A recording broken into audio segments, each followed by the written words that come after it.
الحمد لله معناش دكاتره، نتكلم براحتنا. وهنبدا بالاسنان. في اسنان بيسالوا دكتوره اسنان انت اتجوزتي؟ قالت لهم لسه. دكتور اسنان كان مصاحب شله وخلع منهم. دكتور اسنان اشترى عود قصب لقام سوس حشاه ومصه. دكتوره اسنان راحت ترفع قضيه على جوزها محمد، لا نخلعه، قالت لا اخلاقه ما نشوف ايه اللي هيحصل.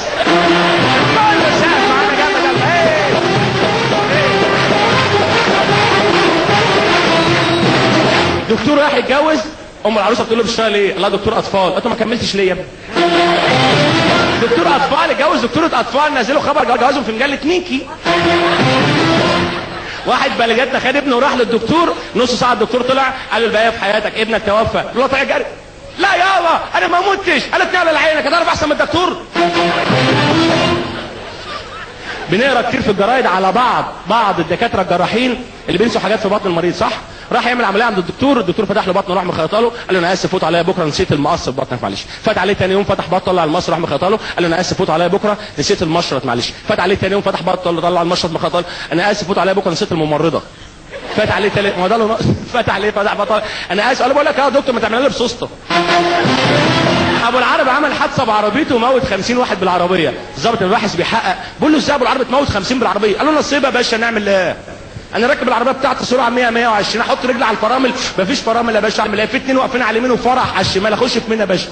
الظابط قال له تخش في الاثنين. قال له عملت كده يا باشا، دخلت في الاثنين، واحد مات والثاني جرى على الفرح والنعمه ما سبت، رحت راكب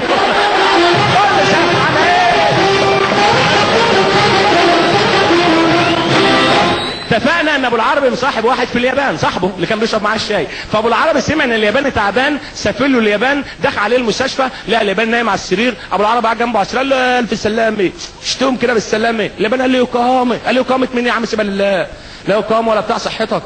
الياباني يقول له يوكاهامي، يقول له يا عم ما حدش هيربها الا انت، فده شاط برضه هيروحك. يقول له يوكاهامي، يقول له يا عم ما تفولش يوكاهامي. الياباني مات. واقفين في العزا ابو العربي يعيط، يقول لك الله يرحمه اخر حاجه كان بيوصينا عليها يوكاهامي. واحد واقف جنبه قال له انت عارف يوكاهامي يعني ايه؟ قال له مش بنته. قال له بنته ايه؟ بيقول لك امي على خرطوم الاكسجين.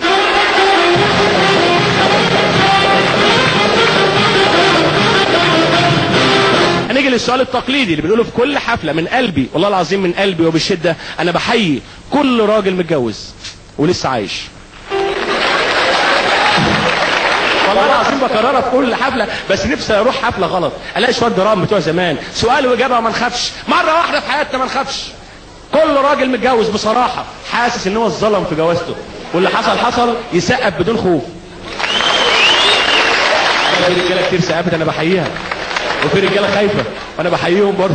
انا شايف في رجاله قاعده عامله كده. طبعا انا يعني اقول لك اسقف في الحفله كمان شويه اروح. ده انا مره بقول الكلام ده في حفله، واحد وقف يسقف، لسه بقول له بحيي حضرتك، مراته بصه له كده، ليه بنفض ايدي؟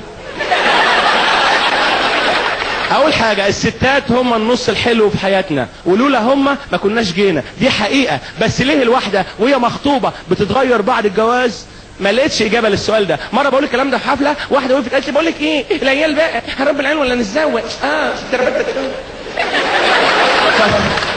فاتضح برضه ان الشاب بيتغير بعد الجواز. يعني الشاب هو خاطب غير هو متجوز، الشاب هو خاطب وخارج مع خطيبته، اول حاجه بيبقى حريص عليها ان يمسك ايد خطيبته، وطول ما هم ماشيين بقى تعالي جنبي عشان عربيات، خليكي جنبي عشان مع انهم ماشيين على الرصيف، تعالي جنبي عشان العربيات. وسبحان الله لو هو عنده عربيه ومركبها جنبه بيبقى خايف عليها من الهواء تاخد برد، طول ما هو قاعد قافل لك الازاز كده جايب لك هواء، قافل لك الازاز شويه.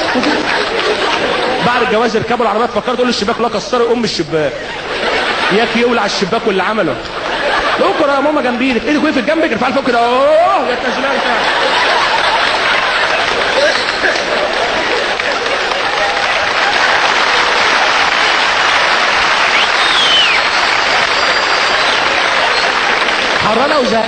حرانه وزهقانه بقى، والحر ماسك اسرع افتح الباب وانجلي هوا بره، راح طلعوا. الله يبيه الشاب هو خاطب ومركب خطيبته في العربيه، طول ما هم ماشيين يسمعها شرايط حب، ام كلثوم، ابو حليم، شاديه، ورده، على الحجار. بعد الجواز هو شريط واحد واغنيه واحده في البيت وفي العربيه، هاني شاكر غلطه. الشاب هو خاطب يخرجوا يتفسحوا، يقفوا قدام محل فساتين، هي تبص للفستان، خاطبها بقى يلف حواليه، ايه يا حبيبتي الفستان عاجبك؟ هي روح قلبش، هي تترسم بقى، تقول لي يعني الفش ده مش بطال، في ثانيه بالفلوس تطلع، خش جيب لها الفستان، بعد الجواز يخرجوا يقفوا قدام محل فساتين، تبص الفستان صاحبك يتوه. بقول لك يا مدام عايز اكلمك في موضوع علمي. بقول لك الاوزون اتخرب، الغلاف الجوي حصل فيه ثقب، الجو صحيح يحرر وبعدين يبرد، والنجوم ما عادش بتطلع زي الاول. ايام بقت ربنا يعلم بيها. يلا يلا يلا يا حاجه، حاجه انت نمتي؟ يلا ياما. قلت له يلا ايه؟ يقول يلا نمشي. قلت له مش هنشيل فستان ولا فستان ايه ده رجالي هنا.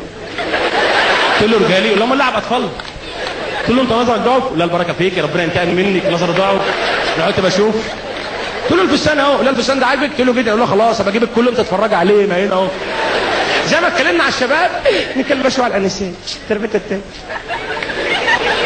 ده الانسات في الخطوبه حاجه تفرح والله يا شباب. عشان تعرفوا المخطوبه من المتجوزه، مخطوبه دائما تلاقي صابحه في صابع خطيبك، يا اما الصابع الصغير مع الصابع الصغير، من علامات الخطوبه يعني. وطول ما هم ماشيين خد منها كلام حلو للصبح. اسمع محمد، امبارح انا وماما ما نمناش طول الليل، التكييف كان بايظ، واقفين في البلكونه، والله العظيم يا محمد ماما بتحبك، يعني مش عشان حاجه بتجيب لنا وانت جاي، لا والله العظيم ده اخر حاجه احنا بنفكر فيه، انت ما تعرفش بالنسبه لنا يا محمد يا خراب. عارف لما تكون عندنا وبتمشي اخويا الصغير بيشبط فيك، اقول له خلاص ابي جاي بعد بكره، خرب عليك يا حماده.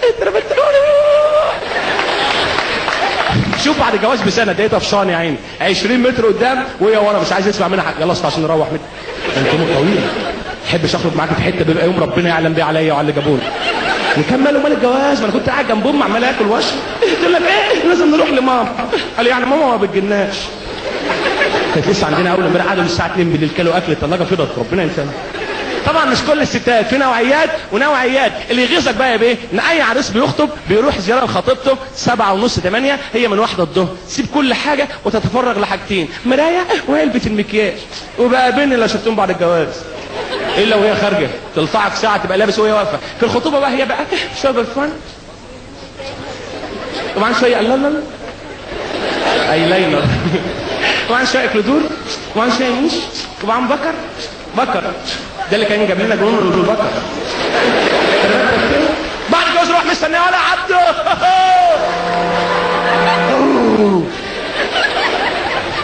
جلاليب وعبايات اشكالها غريبه،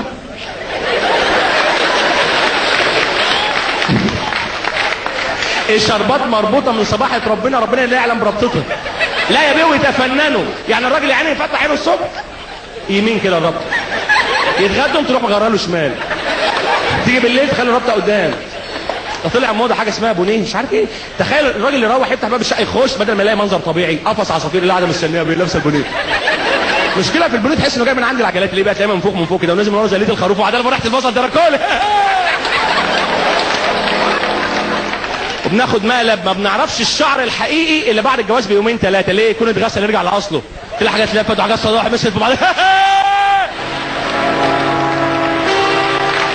طبعا شكرا. ومش كل الستات، في نوعيات ونوعيات. مقابل صاحبه بقول له انا راجل البيت، قال لازم المدام غضبانه. واحده جوزها مات الشر بره وبعيد عن السمين ماشيه عامله فيلم عليه، حبيبي يا جوز يا ابو عيال يا جمل يا بتل. اتنين ماشيين، قال له يا سلام الست دي بتحب جوزها وفيه له ونعمه الحب. قال عامله بتحبه ولا بتاع ده تمثيل في تمثيل، الوقت اكشفها لك بقى اذا كانت بتحبه ولا لا. راح جايه جنبها عسل اللي بتصوت على النعمه، لو اعرف عنوانك اتجوزك بعد ال40. قالت يا حبيبي يا جوز يا اللي كنت مسكني في المساكن الضرب اول شقه على مين وانت طالع يا